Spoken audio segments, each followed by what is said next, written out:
Հովհանավանքում հարսանիք է, պսակադրությունը ինչպես նախկինում կարգալույց տեր Արամն է կատարելու։ Հարսանիքի մասնակիցները խուսափում են մեկնաբանել։ Մենակ հարսանիք ուտել խմելուց ես հարց տալի։ Միայն ուտել խմելուց։ Ստեփան Ասատրյանը մարդկանց նախապես տեղեկացնում է եղելությունը, որոշումը թողնում իրենց, թե ում են ուզում, որ հոգևոր ծես կատարի։ Շարունակում են վստահել եւ ասում են, որ մեր քահանան դուք պետք է լինեք, մեր արարողությունը դուք պետք է անեք։ Անկախ են ամեն ինչից, որ ես ամեն ինչ ներկայացնեմ իրենց բոլոր հանգամանքները, միևնույնն է մարդիկ ցանկանում են, որ արարողությունը իրենց ես անեմ։ Հովհանավանքում նաև հոգևոր ծառայություն իրականացնող Տեր Սարգիս քահանան երևաց։ Ուղղակի մտնում եմ աղոթք անեմ եւ գնամ, բոլորը տեղյակ են, մենք իրենց տեղեկացրել ենք կարգը, կանոնը, եկեղեցին, ինչպիսի կարգ ու կանոն ունի, ինչպես է սահմանված, մնացած ժողովուրդը ինչպես ընտրում է,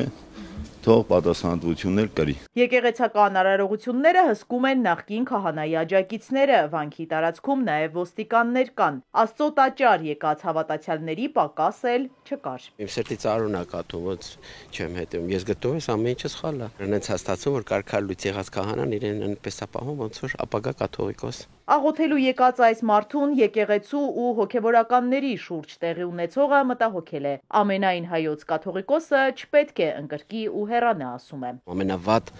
իմ երազներում մղձավանջում այս բանը ես չէի կարող պատկերացնել, որ այդ բանը կարող է լինի։ Ես ընդհանրապես Հայաստանում էլ երկար ժամանակ չէի ելնում եւ ինչ որ ես տենում եմ, ես ինձ համարում եմ այս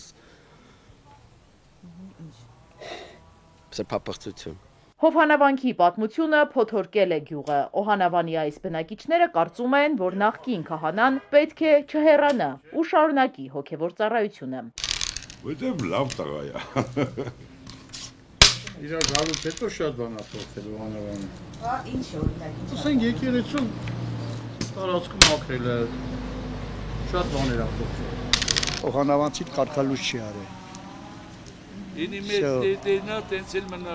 Իսկ ով է անցկացնելու Կիրակնորիա պատարագը, որին մասնակցելու մասին Նիկոլ Փաշինյանն օրեր առաջ է հայտարարել։ Ինչպես վարեմ, եթե ինձ առավոտ ժամը 9-ին կանչել են քննչական։ Ինչով եք բացատրում, որ հենց ժամը 9-ին Չգիտեմ։ կանչել։ Ով որ այդ փաստաթուղթը ուղարկել է, իրենից էլ հարցրեք։ Այսինքն պատարագը ով պետք է մատուցի ձեզ։ Ինչ իմանամ։ Դուք եք պատարագը մատուցելու։ Այո, պատարագը ես եմ մատուցելու, ինչպես այս կիրակի, այնպես էլ բոլոր կիրակիներին ես սպասել եմ այս պատարագներին, ինձ համար պատարագը միշտ էլ ամենակարևորն ա եղել իմ կյանքում։ Ինչպես կհանգուցալուծվի Հովհանավանքի պատմությունը եւ ինչ զարգացումներ դրան կհաջորդեն, կտեսնենք։ Մինչ այդ ներկա ու նախկին քահանաները աղոթում են ու ապավինում Աստծուն։ Հավատացած եմ, որ Աստծո կամքն է կատարվելու։ Իզաբելլա Հովանիսյան, Սիմիկ Մայիլյան, Էպիկենտրոն։